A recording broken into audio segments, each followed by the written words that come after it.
नमस्कार दोस्तों, उम्मीद है कि आपको ये ज्ञान समझ में आ रहा होगा और जो परमात्मा के सच्चे हंस हैं, विवेकी हंस हैं, उनसे तो पूछने की ज़रूरत भी नहीं है मुझे कि आपको कुछ समझ आ रहा है कि नहीं आ रहा है। वो तो एक ही बार में समझ चुके हैं। लेकिन जो लोग अभी और दुविधा में हैं, क्योंकि पुराना जो रंग है ज़्यादा चढ़ा हुआ है, जो नकली संतों ने जो अच्छा घोल चढ़ा रखा है ऊपर रंगों का, वो उतरेगा दोस्तों। ऐसा नहीं है कि नहीं उतरेगा, वो धीरे धीरे उतरेगा। धीरे धीरे रे मना धीरे सब कुछ होए, और माली सींचे 100 घड़ा ऋतु आए फल होए। जरूर उतरेगा दोस्तों। आज आपको एक भजन सुनाने जा रहा हूं मैं मलूक दास जी का। जैसे आपको पता है, मलूक दास जी पहले कृष्ण जी के भगत थे और फिर कबीर साहब ने जब उनको दर्शन दिए, उनको अपनी शरण में लिया, तो मलूक दास जी ने अपने गुरु कबीर के लिए एक बहुत ही सुंदर भजन लिखा। तो पहले वो भजन सुनेंगे, उसके बाद मैं उसकी व्याख्या कर दूंगा। साहिब बंदगी। तो पता लगा कि भाई निज नाम भी कोई चीज है जो केवल और केवल सतगुरु कबीर साहब दे सकते हैं। तो भाव में आके क्या कहते हैं कि मैं बहुत से नाम जपता था, लेकिन जब से कबीर का नाम जपा।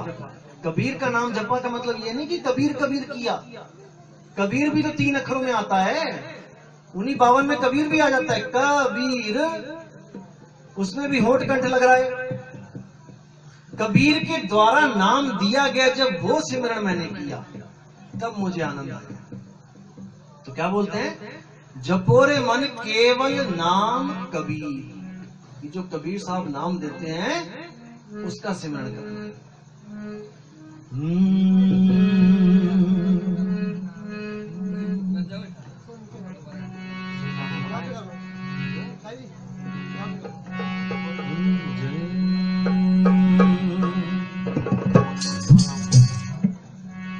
जपोरे मन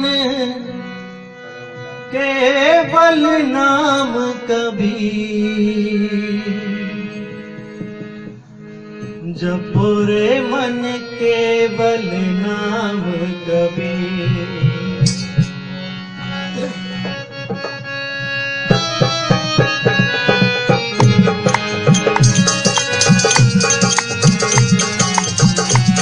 जपोरे मन केवल नाम कबीर, जपोरे मन केवल नाम कबीर, जपोरे मन केवल नाम कबीर, जपोरे मन केवल नाम कबीर, जपोरे मन साहिब नाम कबीर, जपोरे मन साहिब नाम कबीर, जपोरे मन केवल नाम कबीर, जपोरे मन केवल नाम कबीर।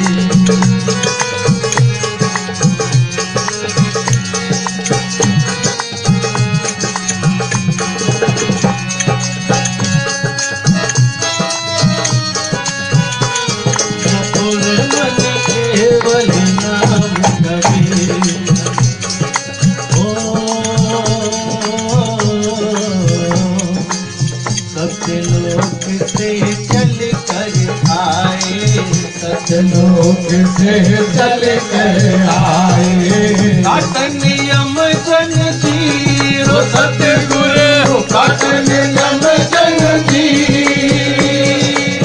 सब हंसों की अरे जी सतगुरु हो, सब हंसों की अरे जी सतगुरु, देव लगाओ जी। जपोरे मन केवल नाम कबीर, जपोरे मन केवल नाम कबीर, जपोरे मन केवल नाम कबीर, जपोरे मन साहिब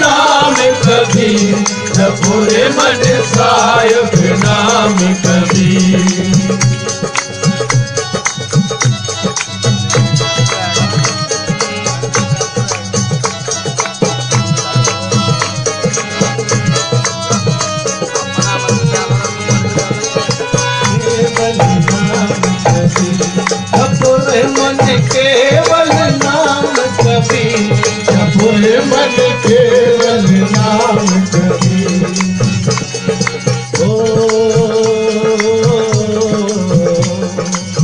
एक समय गुरु बंसी बजाई, एक समय गुरु बंसी बजाई, कालंदरी के तीर धन गुरु, कालिंदरी के तीर। सुनर मुनि सब चकित भये हैं, हो सुंदर मुनि सब चकित भये हैं, रुचि जय करियानी। जपो रे मन केवल नाम कबीर, जपो रे मन केवल नाम कबीर, जपो रे मन केवल नाम कबीर, जपो रे मन साहिब नाम कबीर, जपो रे मन साहिब नाम कबीर।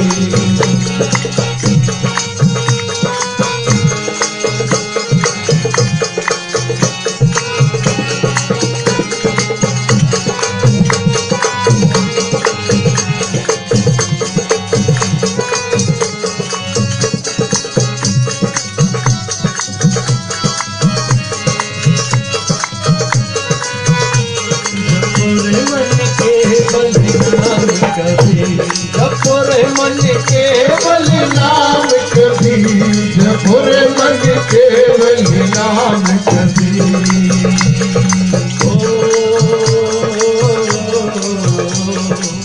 चार धाग से सतगुर न्यारे, चार धाग से सतगुर न्यारे, अजरो अमर शरीर धन गुरु, अजरो अमर शरीर। कोई काटे कोई अगन करावे, हो कोई काटे कोई अगन जलावे, फूल न पाया शरीर। जपो रे मन केवल नाम कबीर, जपो रे मन केवल नाम कबीर, जपो रे मन केवल नाम कबीर, जपो रे मन साहिब नाम कबीर, जपो रे मन साहिब नाम कबीर।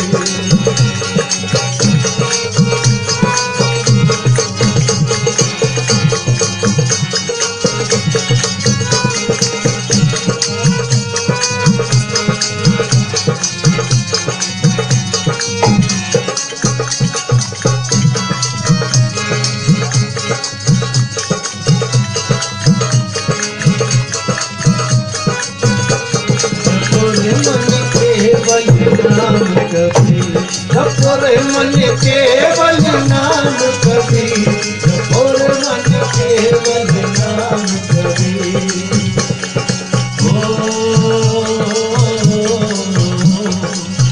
काशी खज गुरु मग हरि आए, काशी खज गुरु मग हरि आए, दोनों दीन के पीर धन गुरु, दोनों दीन के पीर। मलुक सलूक कहते हैं, हो दस मलूक सलूक कहते हैं, जो खसम कभी। जपो रे मन केवल नाम कबीर, जपो रे मन केवल नाम कबीर, जपो रे मन केवल नाम कबीर, जपो रे मन साहिब नाम कबीर, जपो रे मन साहिब नाम कबीर, जपो रे मन केवल नाम कबीर, जपो रे मन केवल नाम कबीर, जपो रे मन साहिब नाम कबीर, जपो रे मन साहिब नाम कबीर, जपो रे मन साहिब नाम कबीर, जपो रे मन साहिब नाम कबीर, जपो रे साहिब नाम कबीर। बोले सतगुरु बंदी छोड़ कबीर साहिब की जय हो। क्या बताते हैं भजन में? अब क्या कहते हैं भजन में? जपो रे मन केवल नाम कबीर। केवल, विचार करना दोस्तों, केवल का मतलब होता है एक, केवल एक, ओनली वन। जैसे बाबा नानक कहते हैं एको सतनाम, बस दूसरा कुछ नहीं चाहिए। वही मलुकदास जी कह रहे हैं जपो रे मन केवल, यानी कि अब दूसरी किसी चीज की आस नहीं है, दूसरा कोई नाम नहीं चाहिए मुझे, केवल नाम कबीर। अब कई लोग सोचेंगे कि शायद ये लोग कबीर वाला नाम देते हैं, कबीर कबीर जपने को देते हैं। नहीं दोस्तों, कबीर भी 52 अक्षरों में आता है। क बी र, 3 नाम है, 3 अक्षर हैं, इससे कबीर बनता है। ये नाम कबीर भी तब बना था जब 52 अक्षर बने थे, उसके बाद कबीर नाम बना है, उससे पहले कबीर भी नहीं था। मतलब कबीर था लेकिन उसका नाम नहीं था। जो कबीर तत्व है वो नी तत्व था, लेकिन उसका नाम नहीं था। वो तब रखा गया जब वो इस दुनिया में आया, हमें समझाने के लिए। तो इस दुनिया की जो रीत है कि कोई भी आदमी पैदा होगा या कोई भी नई चीज हमें दिखाई देगी तो सबसे पहले हम उसका नामकरण करेंगे, ताकि हम उसको एक अलग हस्ती देकर उसको भी इस दुनिया में उसको अस्तित्व देंगे, ताकि वो भी एग्जिस्ट कर सके इस दुनिया में। और हमें कोई भी नया बंदा मिलता है, सबसे पहले हम यही पूछते हैं, भैया तुम्हारा नाम क्या है? तो कबीर साहब जब यहां पे आए तो उनको भी पता था कि उनसे उनका नाम पूछा जाएगा, तो उन्होंने अपना नाम रखा कबीर। लेकिन वो ये कह के नहीं गए कि मेरा नाम जपना है आप लोग ने, बिल्कुल नहीं। साहिब कहते हैं मुख से कहे कबीर कबीर, तो ना कटे काल की पीर। नाम हमारा सब जग लेता, भेद हमारा कोई न कहता। मेरा भेद पावेगा सोई, और जिसका सतगुरु पूरा होई। जो उस कबीर का भेद बता दे वही गुरु पूर्ण है, वरना सब 52 अक्षर के पुजारी हैं। अब क्या कहते हैं? सतलोक से चलकर आए काटन यम जंजीर, सब हंसों की अर्जी सतगुरु। खेव लगाओ तीर, जपो रे मन केवल नाम कबीर। कहते हैं सत्यलोक से चलकर आए, यानी कि अपने निज स्वरूप को छोड़कर वो हमें समझाने के लिए आए। उस सत्य स्वरूप से इस देह स्वरूप में आए, वो हमारी खातिर। सत्यलोक से चलकर आए काटन यम जंजीर, इस मन और माया की कैद से इस जीवात्मा को छुड़ाने के लिए आए। सब हंसों की अर्जी सतगुरु, और खेव लगाओ तीर, उस मेरी किश्ती को खेव के पार कर दो सतगुरु। सब हंसों की अर्जी, सब हंस अर्जी कर रहे हैं। हंस का मतलब यह नहीं कि कोई कहे बगुले जैसा हंस। हंस का मतलब वो शुद्ध आत्माएं जो गलती से इस लोक में आके फंस गई, अपने स्वरूप को भूल गई और इस 3 लोक में आकर मन माया के साथ लिप्त हो गई। अब जो विवेकी हंस है वो अरदास कर रहे हैं कि हे मेरे गुरु, मुझे दोबारा मेरा वही रूप दिलवा दो, मेरे रूप का भेद बता दो, ताकि मैं दोबारा उस सत्य स्वरूप में स्थित हो जाऊं, जन्म मरण से बच जाऊं। तो आगे क्या कहते हैं? एक समय गुरु बंसी बजाई कालिंद्री के तीर, सुर नर मुनि सब थकित भये और रुक गया दरिया नीर। मतलब ये जो बात है ये भेद की बात है। इसका मतलब ये नहीं कि उन्होंने कोई बांसुरी बजाई थी कालिंद्री यमुना के किनारे और बांसुरी की आवाज सुनकर सुर नर मुनि सब थक गए, बिल्कुल गलत। एक समय गुरु बंसी बजाई, यानी कि कबीर साहब ने जो उनको शब्द दिया था, जब वो शब्द प्रकट हुआ, वो धुन प्रकट हुई, वो अखंड ध्वनि जब प्रकट हुई, काल इंद्री के तीर, यानी कि काल और इंद्री यानी कि ये 3 लोक, 10 इंद्रियां और मन, काल, इससे परे। क्योंकि कई लोग कहते हैं कि वो शब्द तो इंद्रियों का विषय है, सुनना उसको। नहीं दोस्तों, जो इंद्रियों का विषय है वो अनहद शब्द है, सार शब्द नहीं है।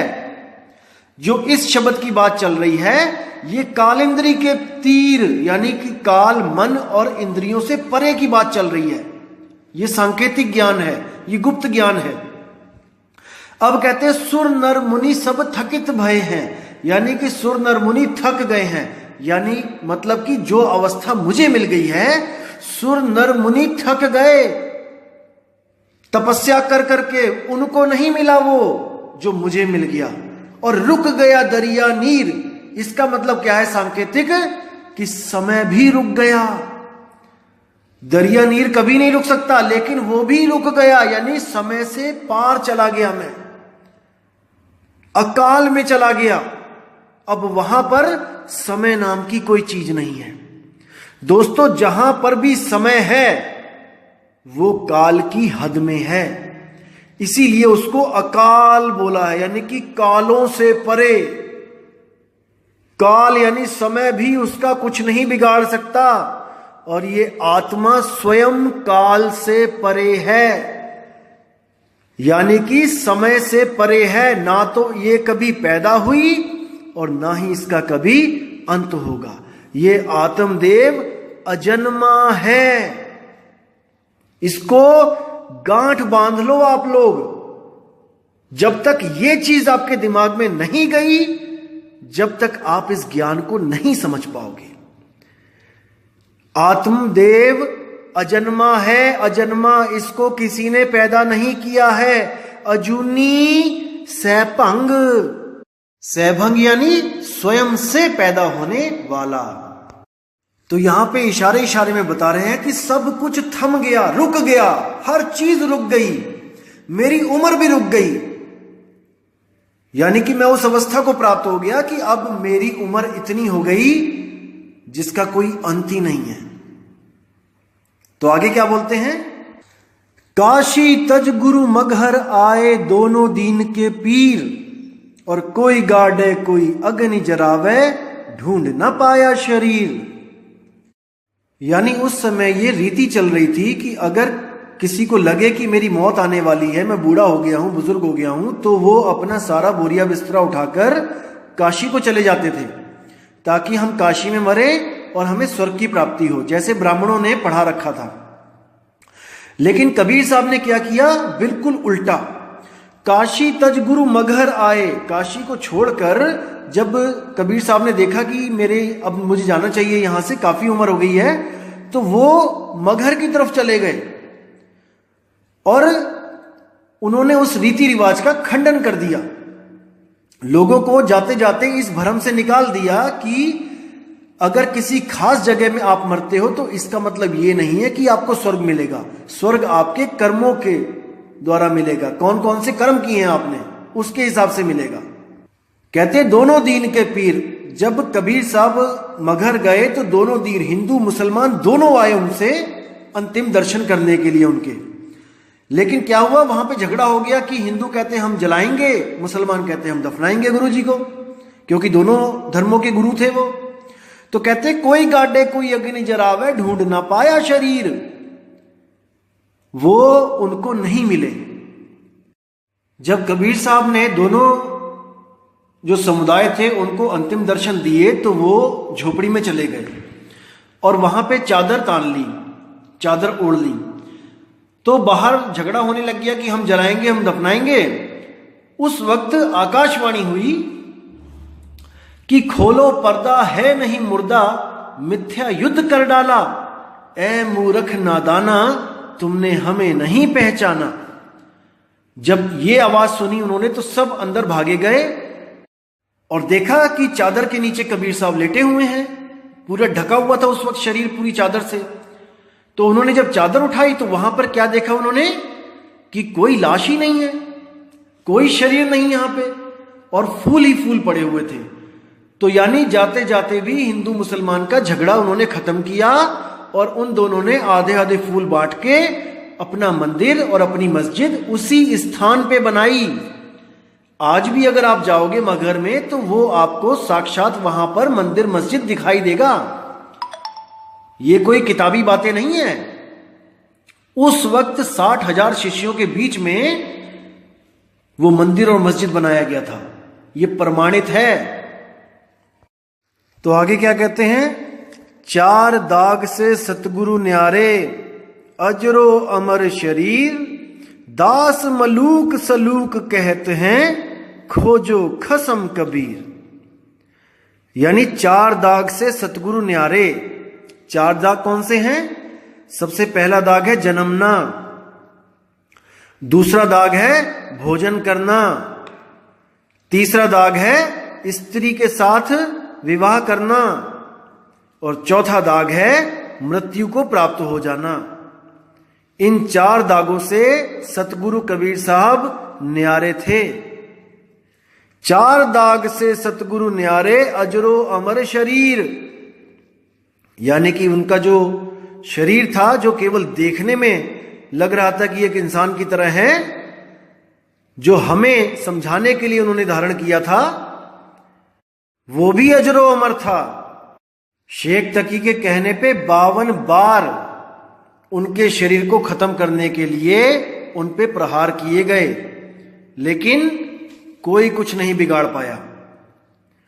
तो कहते हैं 4 दाग से सतगुरु न्यारे, अजरो अमर शरीर, दास मलूक सलूक कहते हैं, अरे खोजो खसम कबीर, जपो रे मन केवल नाम कबीर। कि अगर कोई खसम है हमारा, खसम का मतलब ये नहीं कि वो मेरा पति है, कहने का मतलब कि जैसे एक पति अपनी पत्नी की रक्षा करता है, जैसे जब सीता का हरण हुआ तो उसका पिता नहीं आया रक्षा करने के लिए, उसका ससुर नहीं आया रक्षा करने के लिए, उसके भाई बहन नहीं आए रक्षा करने के लिए, श्री राम को जाना पड़ा। तो खसम ही रक्षा करता है। इसी तरह कहते हैं खोजो खसम कबीर, यानी कि ऐसा खसम बना लो, ऐसे संत की शरण में चले जाओ, ऐसा सतगुरु कर लो जो तुम्हें बचा ले। और इस अखिल ब्रह्मांड में नजर घुमा के देख लो, सतगुरु कबीर साहब के अलावा हर संत आपको ब्रह्म तक ले जा सकता है, शून्य तक ले जा सकता है, उसके आगे कोई नहीं जा सकता। क्योंकि जन्म मरण में आकर सब के सब अपने स्वरूप को भूल गए। इसलिए कबीर साहब को हर युग में बार बार यहां पर चेताने के लिए आना पड़ रहा है। लेकिन हम ऐसे मूर्ख हैं जो उनकी बातों को समझते नहीं हैं और फिर इसी 84 के चक्कर में चले जाते हैं। तो दोस्तों, इस बार पूरा दिमाग लगा देना है, पूरा विवेक लगा दो। मैं कहता हूं हर चीज, बाल की खाल निकाल दो, लेकिन इस जन्म में हमने मुक्त होना है जीते जी। मर के नहीं देखी किसी ने मुक्ति, जीते जी मुक्त होना है। और जो जीते जी मुक्त नहीं हो पाया, मुझे दुख के साथ कहना पड़ेगा कि उसको अगला जन्म लेना ही पड़ेगा, कोई दूसरी ऑप्शन नहीं है। ये पंथ कबीर साहब का जो है, इसमें जीते जी मुक्ति दिलवाई जाती है, इसमें मरने के बाद की आस नहीं लगवाई जाती। इसी जन्म में मुक्त होना है, अपने स्वरूप को जानना है, उस स्वरूप में स्थित होना है और सहजता के साथ अंत समय में इस शरीर को कपड़े की तरह उतार देना है। बस इतना ही करना है और कुछ नहीं, कोई जंतर नहीं, कोई मंत्र नहीं, कोई तंत्र नहीं। तो दोस्तों, उम्मीद करता हूं आपको ये भजन भी अच्छा लगा होगा और इसकी व्याख्या भी आपके समझ में आई होगी। बहुत जल्दी मिलेंगे दोस्तों अगली ऑडियो के साथ। तब तक के लिए साहिब बंदगी, सतनाम, जय गुरु बंदी छोड़ वैराग साहिब, जय गुरु बंदी छोड़ मदन साहिब, जय जय गुरु बंदी छोड़ सतगुरु सत्य कबीर साहिब की सदा ही जय हो। साहिब बंदगी, सतनाम।